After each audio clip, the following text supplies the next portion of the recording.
Before I get started on what we're here for, my mom, there's a few groups of people I just want to point out. The first are not here, but it's my coworkers at my new job. Over the last few months, I've missed about 15 to 20 work days. I haven't had to take vacation. I haven't had to take bereavement. I'm getting paid as if I was there on the clock because my manager said, go do what you have to do, and all your coworkers will do all your work for you. So we took Monday off too, why not?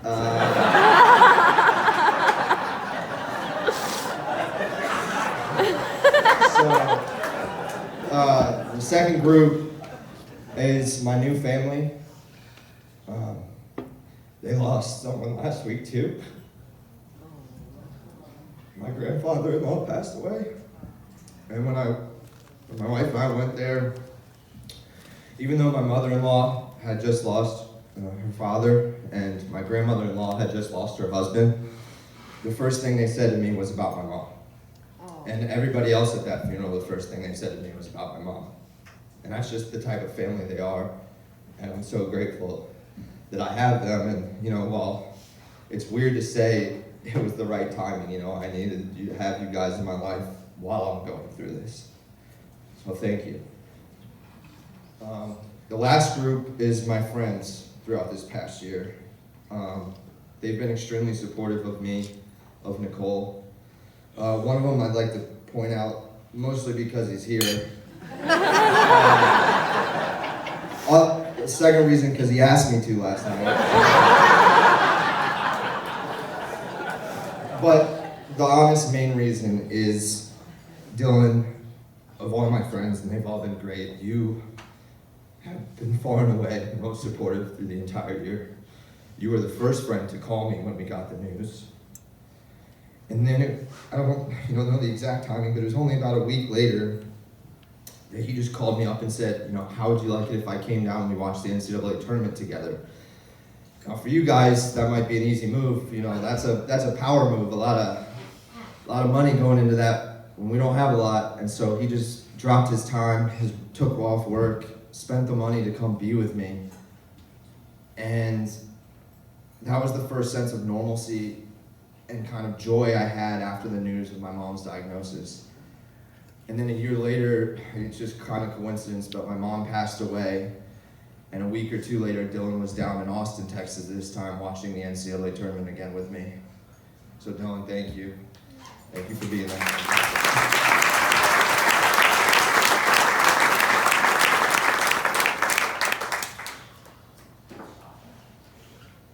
So on to my mom. I thought a lot about what I would say here, a lot.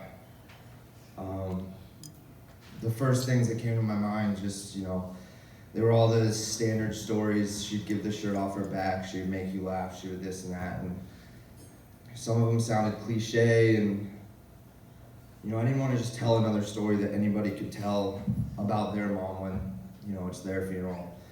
So I thought the only unique story I could tell is the story of me and my mom. So, first she brought me into this world, obviously. 1990, August 9th. And for 4 years it was just me and her, ride or die. I mean, Dad was there, but from 6 a.m. to 6 p.m., those were my prime hours, and he wasn't, he's had somewhere to go every day. And I remember me and Mom would be cooking behind me. I'd have Scooby-Doo on, and we would just talk back and forth. I didn't even have to turn and look at her. She was doing her thing. I was watching my Scooby-Doo, and we would just talk back and forth. And a memory that I have, I know that it was in North Carolina, so I couldn't have been more than 4 years old, but we had a birthday party for me, and I got a Power Rangers backpack from a babysitter. And then I got a Power Rangers backpack, the same one for my mom. And even though I was only 3 or 4 years old, I needed to take the babysitter one back because I did not want to make my mom sad or upset. I don't know if that's normal. I've only had my own experience, but I at 3 years old had empathy and sympathy and I only think that's because of how close of a bond my mom and I had. Then in 1994, she was pregnant again, had my brother, and that, had to be a tough time for her because she now had to pretend that she loved somebody as much as me. I can't even. And then to sustain that for like 20 some years. Holy God.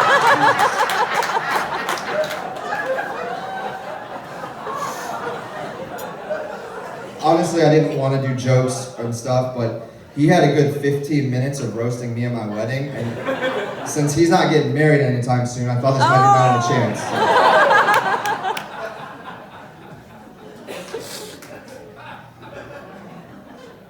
So then it was me, my brother, and my mom. Summers. Dad, I'll talk about you someday, don't you worry.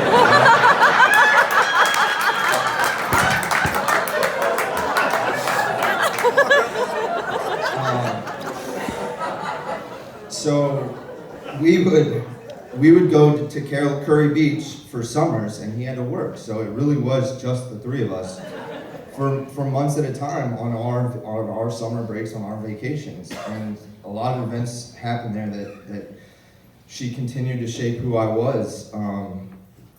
Another kind of similar to the Power Ranger story, I had to have been 6, 7 years old, and we were playing in the neighborhood, hide and seek with the neighborhood kids, and then it got late, and I was the oldest one, so I said I would walk everybody home, and then she came out and, walked with us, and we got into a neighborhood friend's house, so we didn't really know him, and immediately there was something wrong.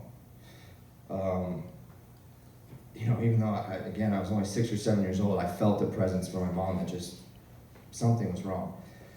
And even though all the kids wanted to run upstairs and play video games and such, I started urging the kids, no, let's stay here, because there was just a parent in the house and my mom, and I didn't know what it was. I said, let's stay here, let's play games down here. And then eventually I urged, hey, Mom, tired, not feeling well, let's go home. It was later on that she told me that she was very uncomfortable in that house. I still don't know the story, but I was picking up her vibes, and she was uncomfortable, and she wanted to get out of that house. And so from, that early age, having so much time, just the two of us, we really started to pick up on each other's emotions just at a distance, and that never went away. And then at the beach, I learned how to drive from her, not because she taught me how to drive, but because way before I was allowed to drive, she got ill and had to go to the hospital, and since Dad's in Maryland, it was my time to drive her to the hospital. So me, having never driven a car, with my little brother and her, drive to the hospital, but now she has to stay overnight, and there's nowhere for me and Robbie to stay. So even better was at 3 a.m., a 45-minute drive, I drove my little brother home from the hospital. So, Mom, thank you for teaching me how to drive.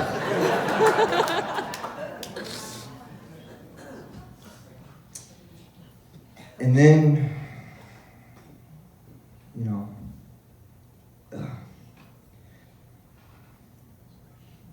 so she brought me into the world, she taught me all these things. One thing that maybe a lot of moms don't have to do is she kept me in this world. A lot of people probably don't know this, including my in-laws, but I had a really dark period. After hearing my brother's speech, though, it sounds like maybe it ran in the family.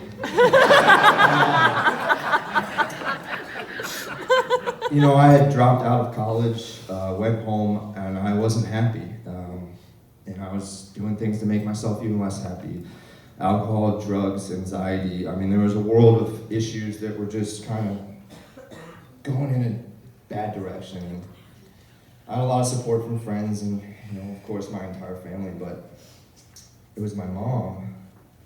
Well, let me tell you this one first. So I was having a really bad moment, and she was in Florida and North Carolina. She got on the next plane, and she came, and she got a hotel room, because I was staying in the house that there was no room for her. And that night I had a severe panic attack. Full, can't see, can't breathe, thought I was dying. 24 years old, probably 300 freaking pounds at that point. But she cuddled me like I was her baby still. We were in the hotel room, she put her arms around me, and we cuddled. and everything was fine. I started to breathe normal again. My heart started to return to a normal beat. I could start to see again, and then we fell asleep. And everybody always says, can you believe like your mom one time when you were 5 or 6 put you down, never picked you up again, or never cuddled you again? Well, that happened to me at 24 years old because she cuddled me all the way to sanity that night, just holding me, arms tight around me. And then a little bit later, I was still not ready to change or what have you. It was not much longer. She went back home. I continued to do stupid things, and then I finally decided I want to make a change. And the reason I wanted to do that was because of my mom. I didn't want to upset her anymore, and I wanted to become something for her. I mean, again, my dad too, but and she was the reason I was able to turn my life around. You hear all these good stories about me, but maybe you didn't know the bad stories because, that's not the ones you like to tell about. But since this is the final time I might get to stand up and tell a story of my mom, she brought me back to life. She kept me here. And then this past year, I had so many great things happen to me, and yet it was one of the worst years of my life.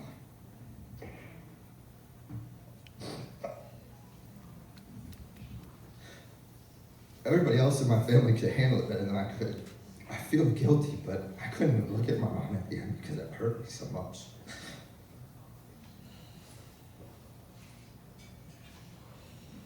It killed me.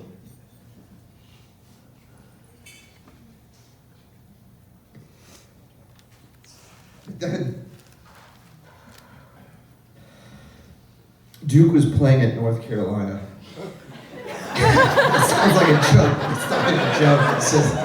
It's just timing. Duke was playing at North Carolina, and they were down by 8 late in the game. And you can ask Nicole that it gets ugly in the household when stuff like that's happening. I removed myself from the television, and I went and I think played a computer game or something. I don't know. And then I was angry at the game, whatever. And then, God, you hear so many people say it, like I think Jason said about your dad at the wedding, and this might sound bad, but I've never been the most spiritual person, the most believing person, what have you. And so oftentimes when I heard that, I hate to admit it, but I often thought bullshit. But then I felt it. A sense of calm came over me. A real sense of calm. And I wasn't upset about the game anymore. And then my dad called me about 2 minutes later and told me, she was gone. And I walked out to Nicole to tell her. And you'd think I'd be crying because I've been crying for a year straight. And I just smiled and told her that she was gone. And that sense of calm has been with me for the last month. I feel like I'm back in that hotel room and her arms are wrapped around me. And I'm breathing normal. My heart beats normal. I can see, and I'm excited for what's to come because she's right here with me. She's right here with me. She's going nowhere. I know she's going nowhere. She's not letting go, and I don't want her to. I love you all. Thank you.